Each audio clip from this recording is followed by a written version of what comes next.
Hello, my dear audience. This is ladies and gentlemen. Welcome to the show. Jack Chow on East West with G&E TV. Water, water, water. That's the big word that we have been talking about for quite some time. As you probably are aware of that already, that California, we are talking about a devastating situation, which is the drought. That is the record-breaking level that has to cause everybody attention, at least some attention. But for that, we would have to face a very serious year, like say the rest of the year or even next year, who knows. So it is our own business to talk about water. Today, once again, we're touching the subject with some updates. The updates means that I heard over some of the news that the water bills, in spite of the fact that we cut down already, according to the latest report, 29% on our water usage, our bill is not expected to be lower than prior, right? So what happened? So with that, to get to the point, I have once again to ask my friend, Mr. Ken Manning, the Executive Director of San Gabriel Valley Water Quality Authority, to talk about it. And of course, we have additional information for you for this show. So you will learn a lot. So welcome, Cam, to the show. Thank you. It's nice to be back. Yeah, I'm so glad you make it a comeback this week because there's always questions to be answered, right? So the question being my first one is that a few days ago, like 2 or 3 days ago, I heard over the news that your water bill, in spite of the fact that you cut down your usage for quite a bit, might not be necessarily expected to go down. So what is the mechanism in there, please? Well, let me kind of start off and talk a little bit about how this whole system works. Now, when water companies, and I'm talking about the retail customers, so those people who live in houses, I'm not talking about businesses or agriculture, I'm talking about residential customers now and those retail agencies that provide water to them. When they establish their water rates, those water rates are based upon the costs necessary to get the water to them. That means the costs of the reservoirs and the pipes and the imported water and all of those costs mixed together will result in the cost that goes to the customer. But much of that cost is financed for the fixed assets. So if they've got to build a $5 million reservoir, that reservoir isn't paid for by cash. It's paid for over a 20 or 30 year lifespan, and it's financed. I see. And that financing cost, established at the time that they take out the financing for that particular structure, is fixed, and it's fixed for the next 20 years. Now they may refinance it to try and adjust things, but essentially those costs are fixed. So when we talk about the fact that we're going to conserve water, that is of benefit to society because there's a fixed amount of water that, as you know, we have available to us here to our customers in the San Gabriel Valley or anywhere in Southern California. But the costs are also fixed. And so what happens is the per unit cost will continue to go up. You might remember the last time I was here, which was really only about a week ago.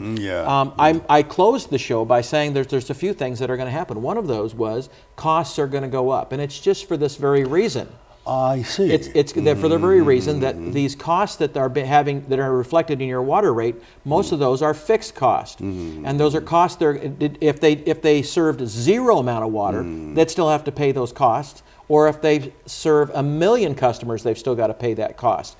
So the question is, the more water you serve, the less cost per unit. In this particular case, what the newspapers and we're saying is that your rates may, if you say, for instance, conserve 25%, does that mean your water bill is going to go down 25%? No, it won't. It may only go down 15 to 20%. But it will go. If you save 25% of water, if you cut back 25%, the amount you pay for water will go down, but it won't go down the same percentage as the water you saved. For instance, my house. I remember I told you I took out my entire front lawn about 3 months ago, a month and a half ago, 2 months ago, something. Okay. How time flies.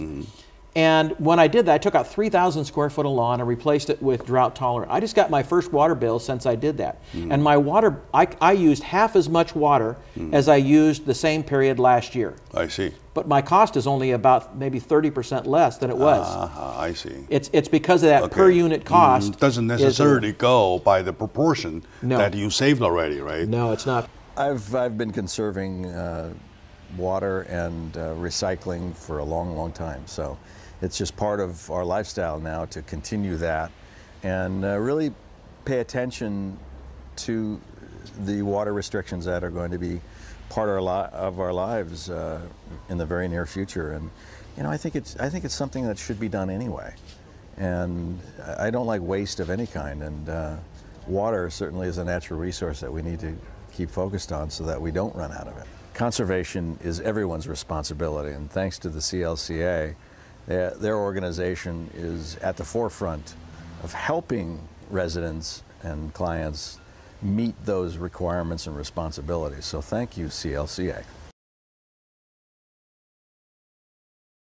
California is on its third year of having a severe drought. We as Californians are responsible for really making a difference in how we conserve water and how we conserve energy. We can change the type of sprinklers we're using to more efficient ones. We could change the light bulbs all around our house to more efficient ones. We can really be cautious about how we use water and energy in everything we do.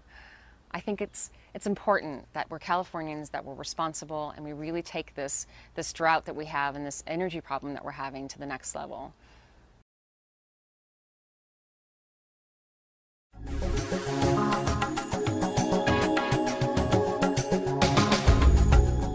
The message is clear. After years of low rainfall and worsening environmental conditions, our water reserve levels are very low. Cutting water use inside and outside your home is really important. If each of us changed our habits, we could save billions of gallons of water. Here are a handful of tips for indoor water savings. Turn off the water when you brush your teeth. Save 3 gallons of water a day. Spend only 5 minutes in the shower and save up to 25 gallons each time. Save 20 gallons a day for every household leak you fix. Wash only full loads of laundry and dishes and save between 15 and 50 gallons each load.